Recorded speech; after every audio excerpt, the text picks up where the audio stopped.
acho que muita gente veio nos ouvir querendo saber da situação de hoje, né? Do comandante que assumiu, poucas pessoas, talvez, da nossa audiência aí saibam, ou das pessoas que ainda vão assistir depois, né? Vários amigos estão dizendo que querem assistir depois, porque tem você escolheu um horário de trabalho, né? Então, quando você colocou ali 3h30 da tarde, o pessoal falou assim, vem cá, o Paulo Figueiredo está achando que a gente não trabalha, não? Eu falei, não, vocês assistem de noite, depois lá, não tem problema. Exato. Mesmo assim, o que eu quero te dizer é o seguinte, é que esse momento que nós vivemos, ele está dentro de um planejamento muito bem conduzido, e eu vou citar o José Dirceu, mas ele não está sozinho, tá? E eu aconselho, inclusive, eu não sei nem qual é a sua relação com o Kim, né? O Kim Paim.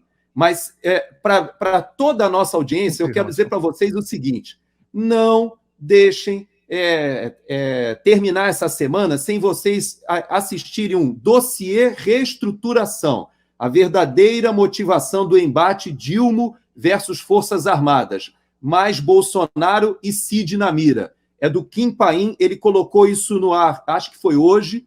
Esse programa dele, eu não sei se você assistiu, se você teve oportunidade, mas se você ouvir o que o Kim está colocando, ele vai chegar onde eu gostaria que nós abordássemos agora. Quem ganha com essa crise militar? Quem está se beneficiando com esse momento e qual é a intenção? Porque parece, para a nossa audiência e para muita gente que me fala na internet, que o PT está tripudiando em cima das Forças Armadas. Quando, na realidade, quando o Lula diz que não confia nas Forças Armadas, ele está correto. E não pode confiar mesmo.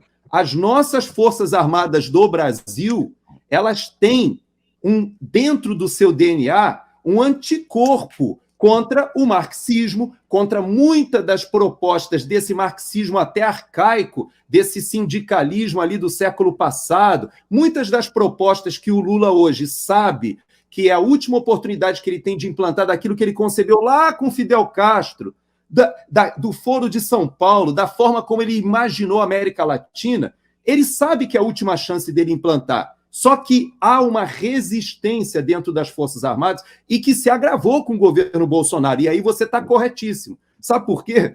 Porque as Forças Armadas, Paulo, você sabe qual foi o pior governo para as Forças Armadas no período depois que o seu avô deixou a presidência? Qual foi o pior governo? Olha, eu sempre ouvi que foi o do Fernando Henrique. Fernando Henrique.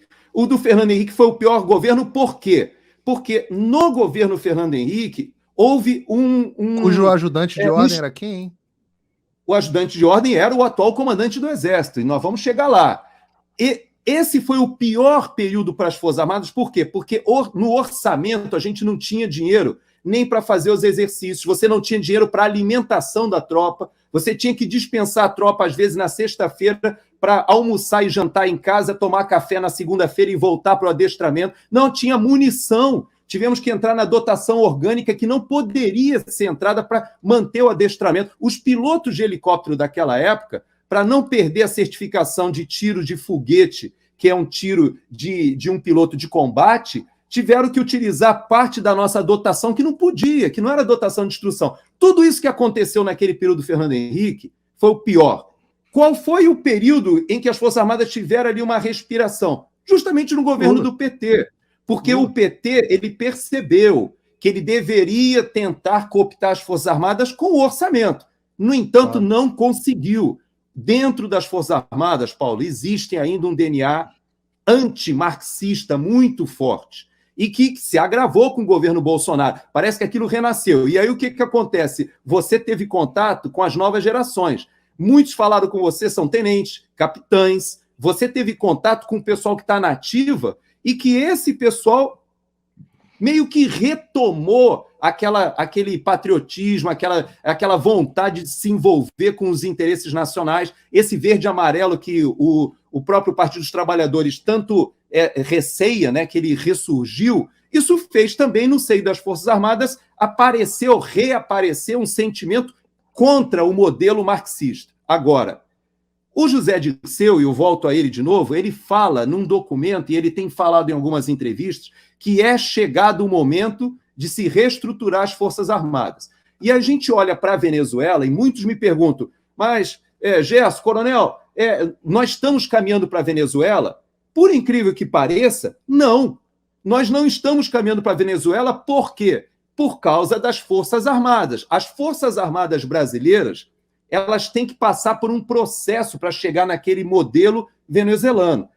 Talvez o que se planeja fazer com as Forças Armadas seja o que aconteceu com a Argentina, com o Uruguai, na época do Mujica, que você tenta drenar os recursos, tenta fazer transformações até mesmo de currículos, tenta retirar do artigo 142 a garantia da lei e da ordem das Forças Armadas e passa para uma força nacional. Só que a gente ainda não está nesse momento.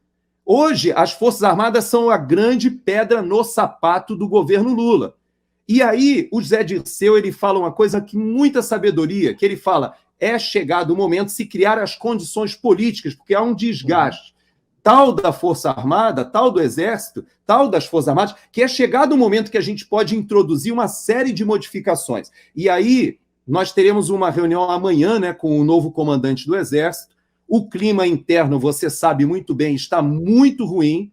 Por quê? Porque o próprio comandante, que já tem conexões com o Fernando Henrique, tem conexões da mesma forma que o Cid. Eles fazem toda essa tempestade em relação à nomeação do Cid. O Cid foi nomeado, você sabe quando que foi feito o boletim do Exército para a nomeação do Cid, Paulo? Você tem ideia quando foi? Deve ter sido em maio, normalmente em maio. Então, em maio, exatamente. O processo começa em setembro. Não, mas e tem que dizer aqui, Gerson, que, primeiro, o Cid, Coronel Cid, Tenente-Coronel Mauro Cid, a gente está falando de alguém que é 01 de turma, mais de 10 anos de serviço em forças especiais, é um FE, né? Então, já estamos falando da tropa de elite, da elite, da elite. Ele tem mais de 10 anos como FE, 01 de turma, acho que 20 e poucos anos, 20 e tantos anos de serviço. Então, é alguém que, num processo seletivo das Forças Armadas, e aí talvez, porque isso é uma coisa que talvez esteja muito clara para a gente, Gerson, mas não seja clara para o espectador. Então, o meu trabalho, às vezes, é explicar para o espectador como é que as coisas funcionam dentro do Exército. Então, acho que vale, e talvez você vá fazer melhor do que eu isso, provavelmente, explicar como é que os militares são alocados para os seus comandos, como que existe um processo seletivo, esse processo é técnico, o presidente interfere, o presidente não interfere. Explica isso um pouco para a gente. Então, o presidente não tem interferência. Isso que o Lula está fazendo agora, Paulo, é completamente vamos explicar. ridículo. Você Isso é militar, ridículo. você é oficial. Como é que é a sua carreira? Né? Como é que você começa a comandar um batalhão, um quartel? Então, vamos pegar o caso do Cid, é emblemático. Por quê? O Cid, ele estava pelo percurso da carreira. Como ele é um primeiro colocado de turma, é um oficial que fez os cursos todos de paraquedismo, comandos, forças especiais, é um oficial extremamente qualificado. Ele, quando foi escolhido para ser ajudante de ordens... E filho de um 4 estrelas também, que faz diferença. Mas é indiferente. Isso é indiferente. Não, em termos de respeito. Claro, mas eu sou filho de sargento e eu fui selecionado para comandar primeiro na minha turma, fui um dos primeiros oficiais da minha turma a comandar. E sou filho de um sargento fuzileiro naval, nem do Exército é. Então, o que eu digo é o seguinte, ele reunia os méritos para ser nomeado para o comando. E, no entanto, ele foi nomeado ajudante de ordem do presidente da República também porque ele reunia os méritos. E talvez a nossa audiência não saiba, mas não é só o Cid. Você tem um do Exército, tem um da Marinha e tem um da Força Aérea. Então, você tem um time que agora o presidente Lula, pelo que eu soube, ele dispensou os ajudantes de ordem das Forças Armadas. Não sei se é verdade, não sei se ele vai manter essa decisão. Mas é uma tradição. Esses ajudantes de ordem, eles fazem um trabalho que é você estar presente sem estar presente. Ou seja, você não ouve nada, não fala nada, você não vê nada, você entra nas salas com as reuniões que estão acontecendo, assessora, secretaria o presidente da República, mas é alguém da sua estrita confiança, que muitas vezes é com ele que você conversa. E o atual comandante do Exército, Paulo, fez exatamente isso com o Fernando Henrique. Ele foi o ajudante de ordens do Fernando Henrique. Então ele sabe que essa perseguição ao Cid, ela é injusta. Por quê? Como que é feito o processo de seleção que você me perguntou? Em 2021, começa o processo, vendo quem serão os comandantes das unidades no ano de 2022, que serão nomeados em 2022 para assumir em 2023. Então, esse processo, ele tem uma série de considerações, todas profissionais e de mérito. Não existe consideração política para nomeação de comandante, porque você não pode escolher um comandante porque ele é filho do general, como você falou. Quem faz a escolha? Como? Quem faz a escolha? Desculpe.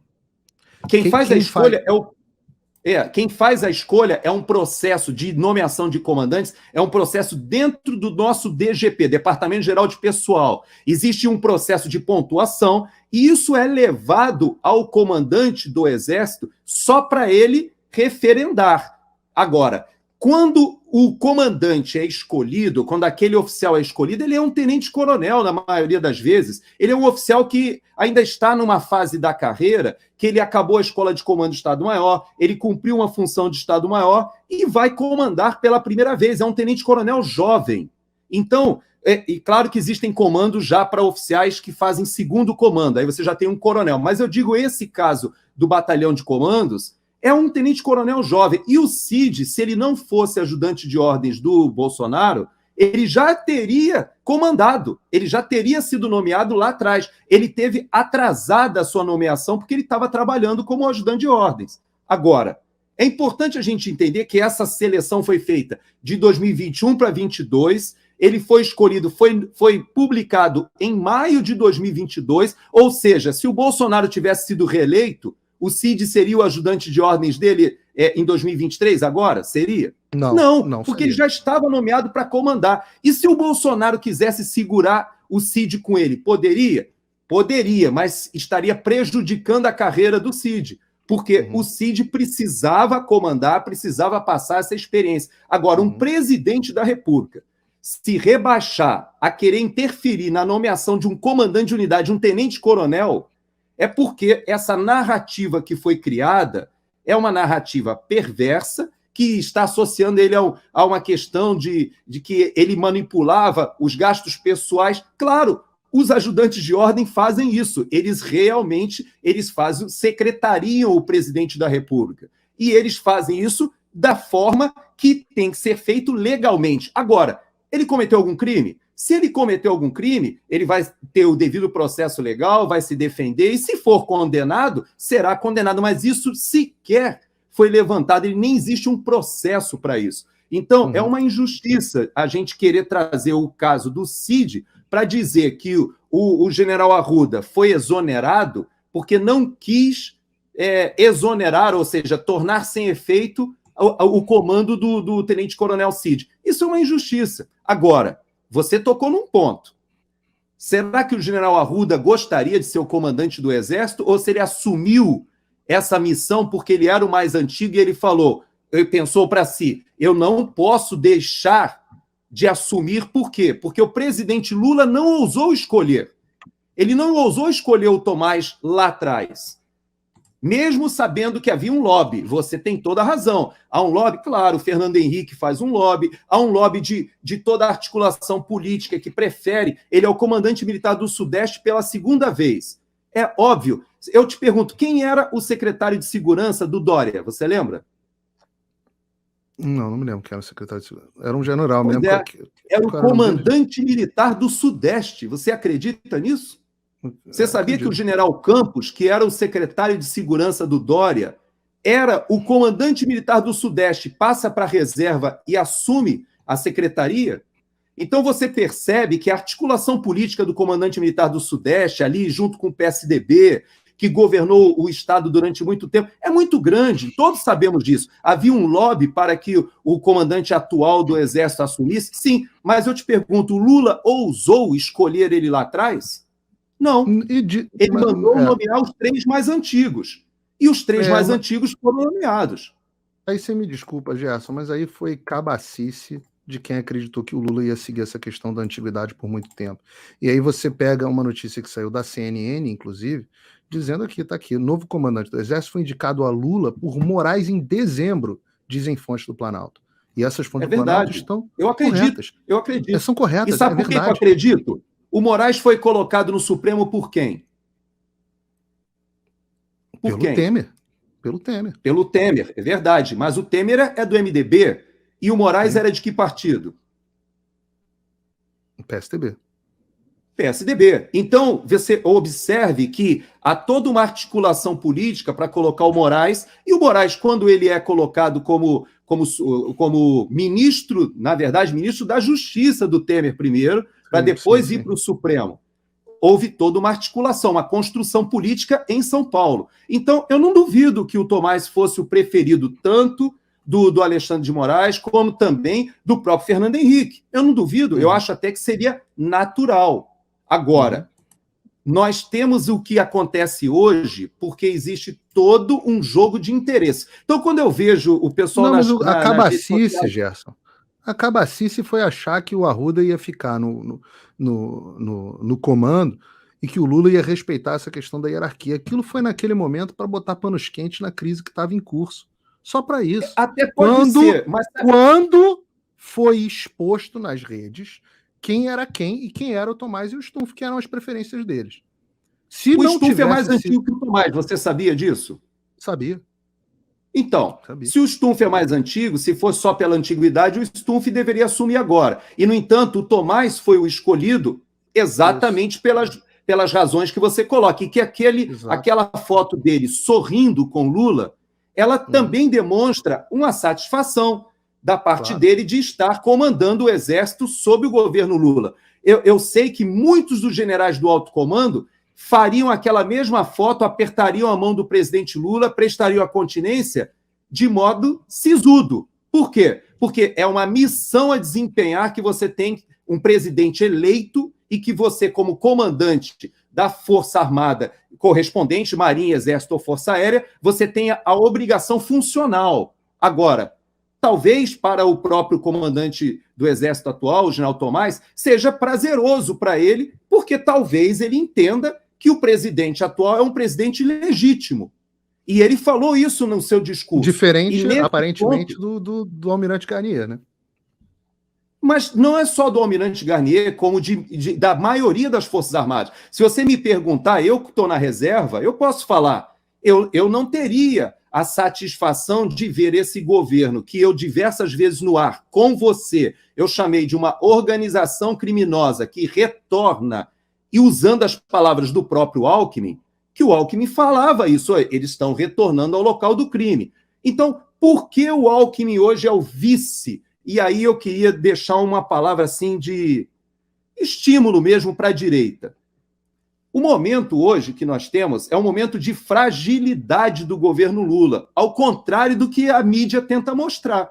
Quando ele diz que não confia nas Forças Armadas, ele está certo. E nem deve confiar mesmo. Porque as Forças Armadas brasileiras hoje, elas de fato estão num momento de extremo constrangimento. E o general Tomás, ele terá muita dificuldade de apaziguar. Haverá uma reunião do alto comando amanhã. Na quarta-feira, todo o alto comando fará uma visita de cortesia ao general Arruda, que se submeteu a uma cirurgia domingo de câncer de próstata. Então, o general Arruda, ele poderia ter sido exonerado. Ele poderia ter sido exonerado como? O presidente da República poderia dizer, olha, o comandante do Exército teve que fazer uma cirurgia, ele está com um problema de saúde, então nós vamos trocar o comandante do Exército. Mas não, ele foi exonerado, e poucas pessoas sabem, militar faz dessas coisas, viu, Paulo? Se você perguntar para a tua família, eles vão te contar. Ele marcou a cirurgia dele para um domingo, dia do aniversário dele. Por quê? Porque ele estava trabalhando até o último minuto, e, no entanto, ele é exonerado, numa atitude covarde. Covarde. Então, o próprio general Tomás terá muita dificuldade em administrar essa situação. Amanhã ele fará a primeira reunião do alto comando. E aí, eu espero que os generais do alto comando que se sentiram indignados com essa atitude ou até com as palavras do general Tomás na sexta-feira, que eu diria que ele falou, ele teve um 8. Um 8 por quê? Porque a grande parte das coisas que o general Tomás falou naquela cerimônia estão corretas. No entanto, ele deu uma escorregada em 2, 3 pontos ali só. Foi. E escorregada para o público interno, né? E que vazou para a imprensa, também, quando ele vazou propositalmente ou não. Mas quando ele fala daquele momento político, ele está se referindo a um momento que não há uma convergência de opinião dentro das Forças Armadas. Então, o que eu entendo agora? Ele se posiciona sobre as eleições quando o próprio Gerson, a posição dele não pode ser divergente da posição dos técnicos do próprio Exército. Ele não pode legitimar um processo, isso é importante dizer. Não é o Paulo Figueiredo deslegitima o processo eleitoral. Não. Quem deslegitima o processo eleitoral é o relatório das Forças Armadas, um órgão de Estado. Foi o relatório do PSDB, Paulo. O relatório também. Do PSDB... Mas o PSDB não é um órgão do Estado. O PSDB não é um órgão de Estado. Existe um relatório das Forças Armadas vigente, cobrando providência, dizendo que não garante a legitimidade do processo eleitoral. E daí, quando você tem um comandante do Exército, que, portanto, né, recebe o relatório dos técnicos, que agora ele comanda, e ele se posiciona de forma diferente dos seus próprios técnicos, ora, então ele está tomando uma posição política. Ora, então nós temos um comandante do Exército política. A posição dele só pode ser... Ele tem uma missão, né, Paulo? Ele tem uma missão. Ele recebeu a missão de tentar apaziguar esse momento, e segundo a própria imprensa já nos fala, ele tem a missão de despolitizar as Forças Armadas, de retirar o debate político, e nas palavras dele você percebe que elas estão convergentes com a missão. Ele fala exatamente sobre isso, sobre o momento de despolitizar, o momento de cumprir a sua missão institucional sem se envolver com a sua opinião e sem manifestar a sua opinião dentro da caserna. Todas essas falas dele ali naquela cerimônia, elas estão convergentes com aquilo que se espera de um comandante do Exército nesse momento agora. Porém, eu volto ao tal do cui bono, e aí eu falo com a direita, eu não falo com a esquerda. Eu me pergunto o seguinte, quando eu vejo essa enxurrada de gente chamando os militares de melancia, traidores, que no 7 de setembro vão virar de costas quando a tropa desfilar, etc. Eu só pergunto uma coisa: quem ganha com esse desgaste da única instituição, talvez, que ainda seja um freio para o projeto do PT? Porque eu digo talvez... Está aí o erro da sua premissa. Tá aí a sua pergunta está viciada nessa premissa. O Exército hoje não é mais uma instituição que seja um freio. Não é mais. Ele na sua opinião, não. Mas sabe na opinião de quem ele é um freio? Na opinião do Lula. Na opinião do José Dirceu. Sabe por quê? Porque quantos segundos o Lula demorou para trocar o comando quando ele ficou insatisfeito? Você acha que se o Lula ele confiasse nas Forças Armadas... Pergunta ao Alexandre de Moraes se as Forças Armadas foram um freio para ele em algum momento. Pergunta ao Alexandre de Moraes. Mas eu te pergunto. Aí você já tocou no outro ponto. Alexandre de Moraes. A população está virando as costas. Alexandre de Moraes está no mesmo barco que o Lula? Oi, tudo bem? Essa altura você já deve estar sabendo que censuraram e desmonetizaram todas as minhas redes sociais no Brasil, além de bloquearem minhas contas bancárias e até cancelarem meu passaporte. Então, se você gosta do meu trabalho e acha que vale a pena apoiá-lo para que ele continue, eu te convido para clicar no link aqui embaixo e acessar o meu Locals. Lá você tem acesso de graça a todas as minhas postagens, sem censura, mas também tem conteúdo exclusivo para membros pagos. E membros premium podem, inclusive, trocar mensagens comigo, além de outros benefícios. Dê voz a quem te dá voz, que a gente não vai parar. Obrigado.